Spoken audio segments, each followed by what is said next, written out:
আপনার হাজবেন্ডের রিপোর্ট, উনি কখনো বাবা হতে পারবে না। ও যদি বাবা হতে না পারে তাহলে এই বাচ্চা কার? তাতে তোমার কি? যে কারো হোক, আমি এই বাচ্চাকে। কি হয়েছে? দেখো না, ও আমাদের বাচ্চাকে মেরে ফেলতে চায়। হয় ও ওই বাড়িতে থাকবে, না হলে আমি। ব্যাস, তুমি এই বাড়ি ছেড়ে চলে যাও।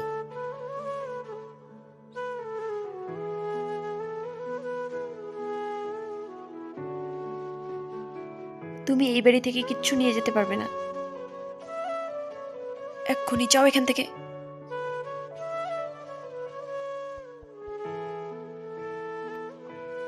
এই সব কি? আমি জানি না। না জানি কার বাচ্চা পেটে।